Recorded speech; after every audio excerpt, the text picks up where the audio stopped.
You need to conduct a skills audit for your group. It may be as a direct result of an identified skill gap, or even an action aligned to the Charities Regulator Governance Code compliance form. You know what you need to do, but where do you start?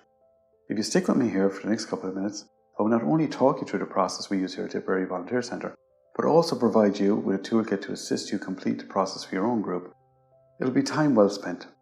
In the short video, we will look at identifying the skills needed, the self-assessment process, compiling the results, and how to address any gaps. A disclaimer to start though, here at Tipperary Volunteer Centre, we are no experts at skills analysis, but this process worked for our own internal needs, and with a little tweaking, it could be adopted to your group. So let's get started. You know the workings of your group better than most, but remember, it is the strategic skills needed by the Oversight Committee that we are addressing here. The first step in the process is to find a list of skills your group needs. In most groups, it would be as broad as administrative skills to governance and fundraising, through to public relations and strategic planning. With the skills identified, you should also assign the number of people you would like to have that skill. To get you started, I've included a list of 26 skills that we identified internally here at Tipperary Volunteer Centre in the description below. Use this as a starting point for your groups and just add and remove skills as needed. Once the skills have been identified, each member of the Oversight Committee will be asked to assess their competence against those skills. The process that worked for Tipperary Volunteer Centre was to ask the committee members to rate their competence by indicating whether they would be competent to lead on, assist with, or prefer not to be aligned to the identified skill. We created a form in Excel to assist them, and it was as simple as selecting a value from a drop-down list for them. It's important to note you are not asking the person do they think they are the most knowledgeable when it comes to the skill. You are simply asking are they confident in leading or assisting with it. I created a workbook in Excel that is linked in the description to complete and assess the results. The workbook has conditional formatting to visibly identify areas of focus. There are two workbooks linked. The one called template.xls is the one you can adapt for your own group. The other called sampledata.xls has the sample data included to give you a feel of what the audit results will look like. So let's pop on over to the computer and I'll walk you through the process of using the template. So here we are on our computer. I've copied the three workbooks that are linked in the description of this video onto the desktop. The first thing we're going to open is templates.xls, and when this opens you'll notice that there are 4 tabs in the workbook. There's a setup tab, a summary tab, an individual assessment tab, and a detailed individual assessments tab. First thing that we're going to do is we're going to type in the name of the organisation or our organisation here. In the sample data that I'm going to show you later I use Santa's Reindeers, so I'm just going to say our organisation is Santa's Reindeers. We'll just type it in here. Next thing that we need to do is that we have identified the skills and the competencies that were needed by our Oversight Committee and the number of people that were required to have those skills or competencies. Just type them in the list here. In the interest of time, and if you want to have a look at the sample skills, I've linked sample skills that we used here in Tipperary Volunteer Centre underneath this video as well. So you can just take those and copy and paste them in if you want and use them as a starting point. In the interest of time, I'm just going to put in some dummy data here and we copy it down. Here what you'll be doing is you'll be putting in the number of people you need with each of these identified skills, right? So it won't be like what I'm doing here, just messing around. If you don't use all the available spaces, come back in and just in the interest of housekeeping and just delete the remainder of the table. So we're left here with the 26 skills that we use here in Tipperary Volunteer Centre. If we move to the summary tab, you can see that the information we put in that setup sheet is now copied into this summary sheet. And this summary sheet has the skill and the number of people we require to have that skill. There's nothing else in this yet. Because we deleted some rows on the setup sheet, it's good practice to come in here and just delete anything that has a ref associated with it, so it's linking back to some cell that's no longer there. And the same on the next 2 sheets. If you see anything with a ref or 0, just delete them back. It's just good housekeeping. We have our summary sheet, which pre-populates itself. We don't need to do anything with this. The summary sheet will automatically pre-populate.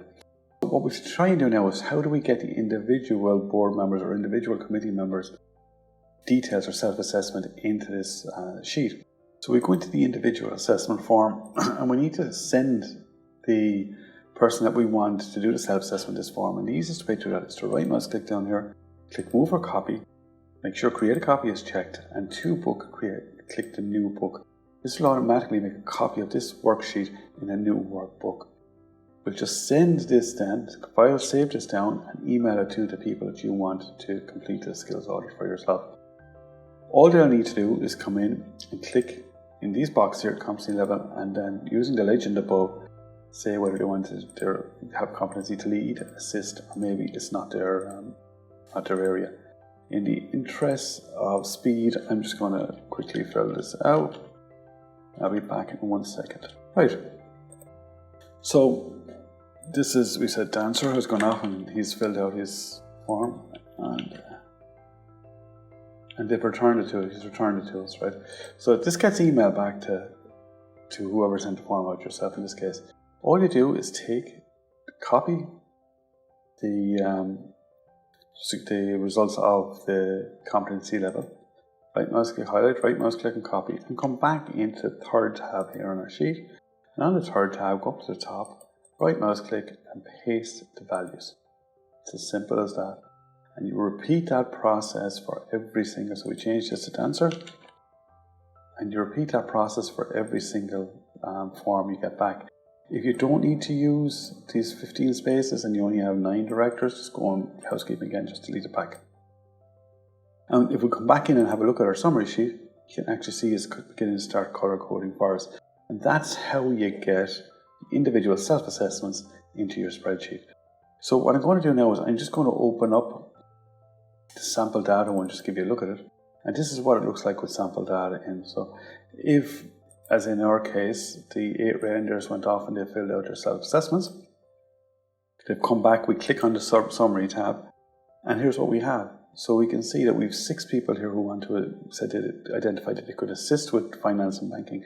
Only 1 lead said they could lead on it, but we need 2. So we'll work through the process now of how we're going to fill those skills gaps in a second.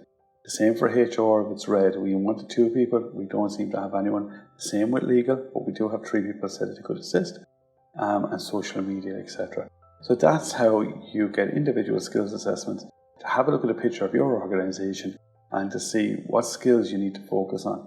A point being though that once you have identified, or people have identified as they'd like to lead on a particular skill or competency, you need to assign ownership to them. So those, even in the case of administration, you need 1 lead. So 5 people said they could lead, you need to assign a person to actually lead on it and communicate that. So everyone knows who's lead person on administration is, who's lead person on customer care is, etc. That's it. Save it down and we'll cover now how our strategy or our process to close the skills gaps that have been identified in this audit. The process above will more than likely have identified a number of skills gaps in your group. You have 3 options to address these. 1, you can try and recruit new committee members with the required skills to address the gap. 2, if the skills gap is a specialised one and you cannot fill it using the recruitment method, you may have to consider purchasing the skill by contracting a person with it to your group. I've seen the solution used many times, especially for legal and HR related skills.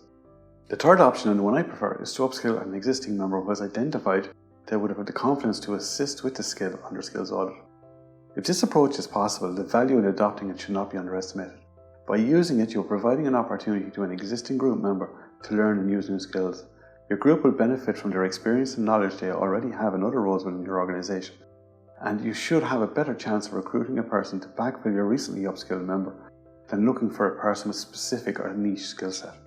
I hope the last few minutes here take some of the anxiety you may have around skills audits away from you.